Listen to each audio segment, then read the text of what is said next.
Selamat pagi guys. Assalamualaikum warahmatullahi wabarakatuh. Salam sejahtera dan sehat semua. Pagi ini kita akan coba bahas mengenai saham yang sedang menarik, yaitu saham Kutu. Saham Kutu ini beberapa waktu terakhir itu uh, fluktuasinya sangat tinggi, jadi ditekan habis sampai menyentuh 55, hampir jadi saham puncak. Tapi kemudian langsung rebound sangat cepat dalam 1 bulan itu naik 49% lebih, dan sekarang sudah di atas 110. Jadi tanggal 1 Desember kemarin sudah ditutup di 109. Nah, coba kita lihat itu kenapa saham itu bisa seperti itu. Nah, mari kita coba analisis, mungkin dari pendahuluannya dulu. Kenapa kok saham kutu ini seperti apa sebenarnya?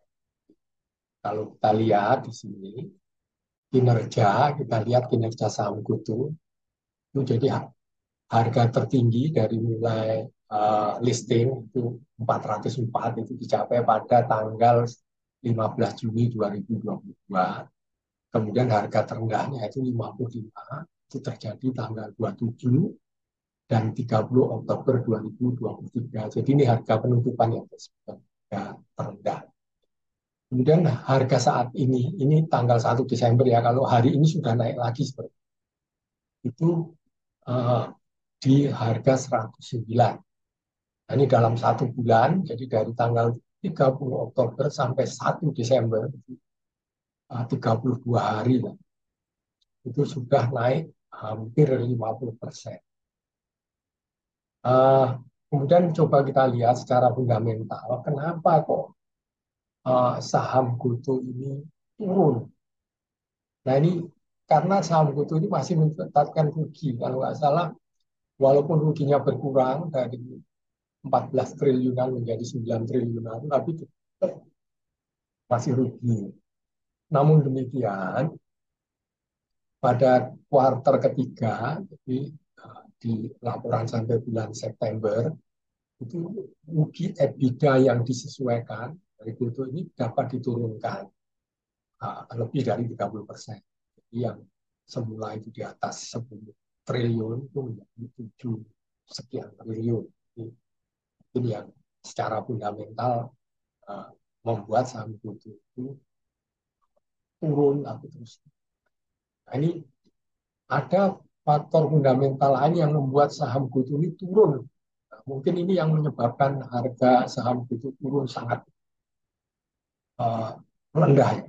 Karena pada tanggal 23 Oktober 2023 itu GPR uh,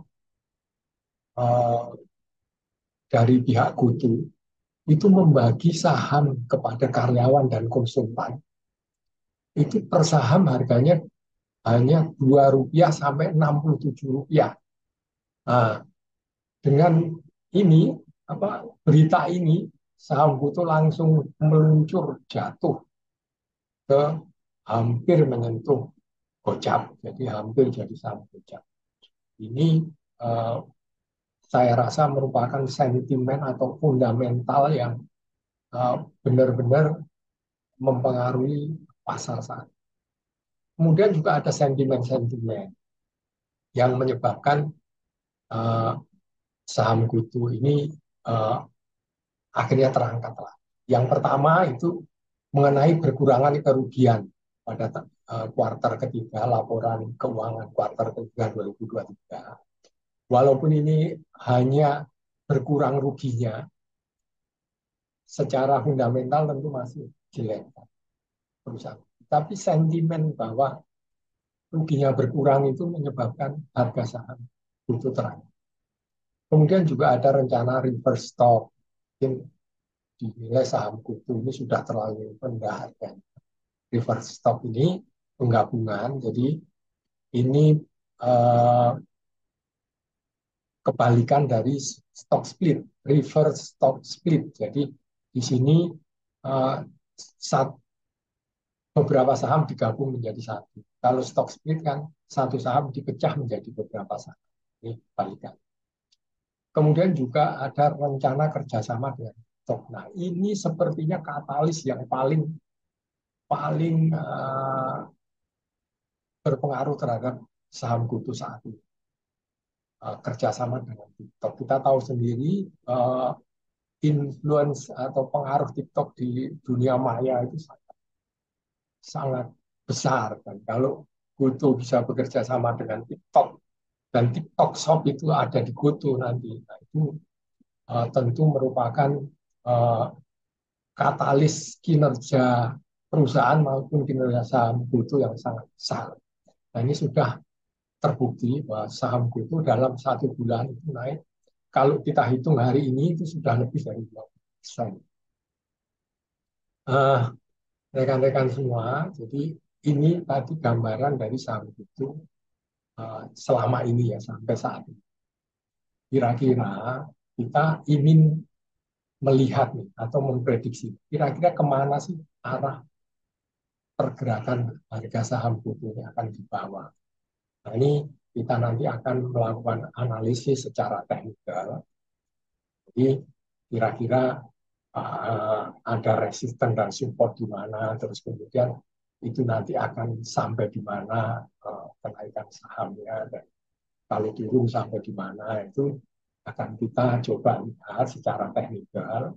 Nah, saya akan menggunakan metode analisis Bis and Zone atau supply and demand.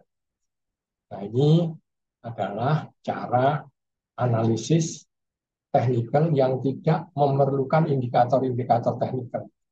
Jadi kita hanya perlu chart, candle chart, tidak memerlukan moving average, tidak memerlukan indikator RSI, stokastik, Bollinger Band, dan sebagainya. Jadi naked chart analysis, analisis chart telanjang. Nah, kita coba lihat ya seperti apa pergerakan mau dibawa kemana harga saham GoTo ini secara. Nah, rekan-rekan sekalian, kalau kita lihat, kita kalau uh, analisis base and zone itu kita lihat dulu time frame yang paling panjang. Jadi kita pakai time frame paling panjang itu time frame bulanan, itu monthly. Kalau secara support and resistance monthly ini sudah uh, di break, ya. Jadi di sini nanti akan kita lihat batas-batas pergerakannya sampai di mana. Itu dengan analisis ya, time frame yang paling kita lihat di sini. Zona konsolidasi uh,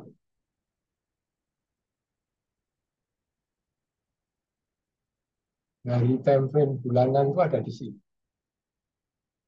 Jadi ini ini mother candle ya. Jadi ada candle yang tidak bisa di break oleh dua candle lainnya. Jadi ini baru di break oleh dua candle. Ini merupakan zone konsolidasi dari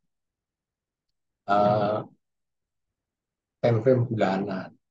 Nah ini kita lihat bahwa secara time frame bulanan itu harga saham GoTo ini sudah break ke bawah. Jadi di sini di level harga 98 atau 99 ya. 99 ini sudah di break sampai menuju 54. Nah, ketika harga menyentuh 54 itu harga reverse atau berbalik arah naik sangat kuat dan menuju ke saat ini sudah 115.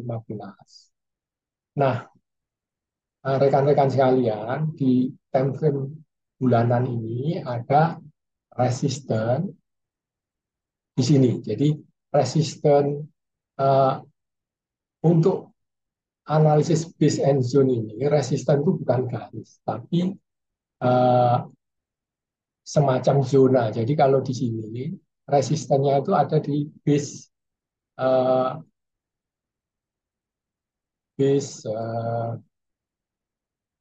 time frame bulanan. Jadi ini base time frame bulanan.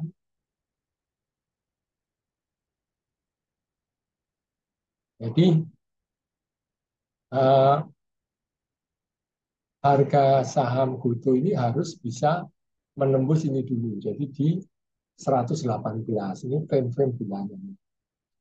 Kalau bisa menembus di 112 itu secara time frame bulanan saham GoTo akan berlanjut untuk menutup gap di sini. Jadi menutup gap di 150.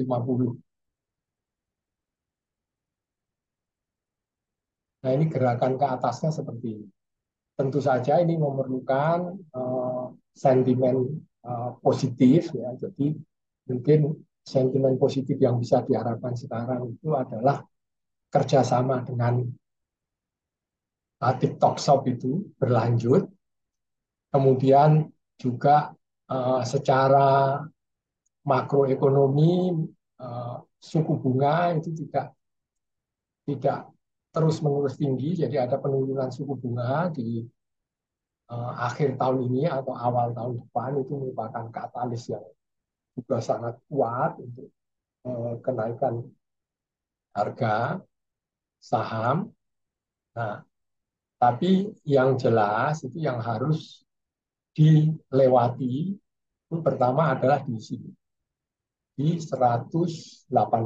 Jadi harga saham ini harus bisa ditutup secara bulanan. Jadi akhir bulan Desember itu harus ditutup di atas 118. Nah, itu kalau bisa ditutup di situ, kemungkinan harga akan bisa menutup gap di 150 kalau sentimennya uh, tetap kuat. Tapi kalau tidak kuat itu tentu ini hanya akan sampai di 118. Ini secara bulan.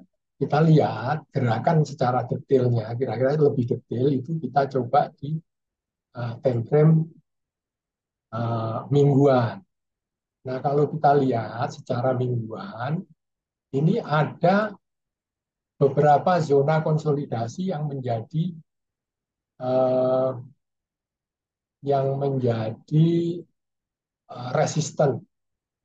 Jadi kalau kita lihat di sini resisten pertama itu sama. Jadi resisten pertama untuk zona uh, mingguan itu sama. Jadi di 108 100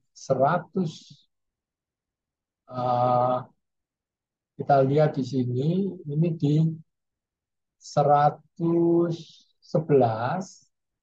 Jadi kalau zona mingguan itu di 111 sampai 118. Jadi sama 118. Kita kasih warna ini. Jadi di 118 ini ada uh, zona konsolidasi, batas zona konsolidasi mingguan dan bulanan. Jadi di situ resisten yang cukup kuat. Jadi kalau bisa menembus 118 itu tentu akan bisa uh, menembus di area yang lain. Nah, di sini secara mingguan ini terdapat uh, kompresi ya, jadi tahanan atau resisten yang bertumpuk-tumpuk atau berseri-seri. Ini ini juga resisten mingguan. Nah, rekan-rekan semua yang nanti pengen belajar uh, analisis Bis and Zone itu tolong ditulis saja di komen. Nanti kalau kita adakan webinar itu akan kita undang. Jadi di komen uh, kasih alamat sosmednya, nanti kita undang di situ kalau ada webinar. Ini gratis. Nah, ini ada dua resisten zona satunya zona resisten dan satunya base resisten untuk mingguan. Jadi untuk bisa tembus ke menutup celah di 150 itu ada dua hambatan mingguan yang harus dilewati, yaitu di 118 seperti uh, time frame bulanan dan di 132 ini uh, time frame mingguannya, resisten time frame mingguan. Jadi uh, dengan kata lain untuk bisa naik sampai 150 itu harga kutu harus bisa pertama menembus di resisten yang cukup kuat di 118 dan yang kedua itu di resisten mingguan yang ada di uh, yang batasnya sampai di 130 131. Nah, kalau bisa menembus itu, saham itu akan lanjut ke menutup gap time frame bulanan di 150 di 151. Itu kira-kira uh, arah pergerakan saham itu kalau sentimen dari kerjasama dengan TikTok dan nanti secara ekonomi makro misalnya suku bunga ada kabar baik dari The Fed misalnya kebijakan suku bunganya lebih dovish atau lebih lunak. Nah, itu akan uh, membuat gairah di bursa saham karena kemungkinan uh, uang-uang yang diinvestasikan di Amerika itu akan dipindahkan ke negara-negara yang return-nya lebih tinggi ya, di emerging market salah satunya Indonesia. Karena untuk uh, membuat indeks harga saham gabungan itu meningkat cukup signifikan itu diperlukan tambahan likuiditas atau tambahan investasi ke bursa saham. Nah ini mungkin yang dapat saya berikan. Jadi kesimpulannya jika sentimen atau pemicu kenaikan itu cukup kuat dari kerjasama TikTok, kemudian juga mungkin di akhir tahun itu kerugiannya berkurang lagi atau bahkan untung, itu harga saham itu akan sampai di 151.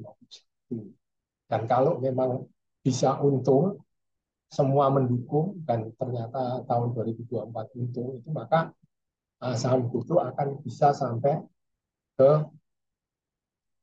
188 dan bahkan mungkin lebih bisa kembali ke level harga yang lebih tinggi. Tapi kalau tidak, misalnya ternyata suku bunga tidak turun,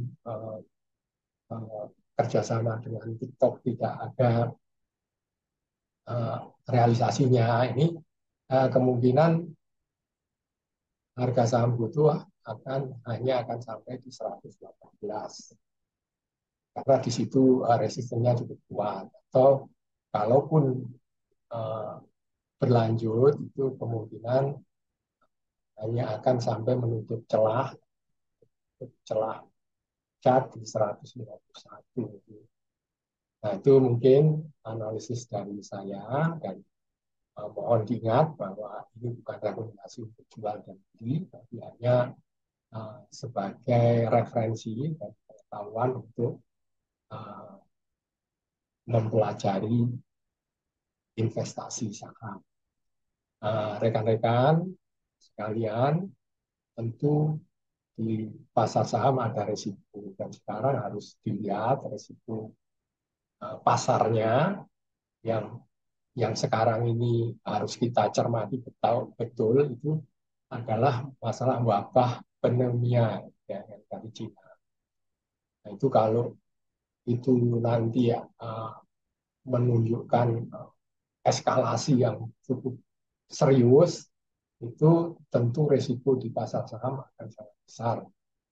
Oleh karena itu, memang sebaiknya tidak semua uh, uang kita kita investasikan saat ini di saham karena terlalu ada resiko yang cukup besar karena begitu wabah itu benar-benar terjadi, pasar kolaps, semua harga saham akan turun, akan jatuh.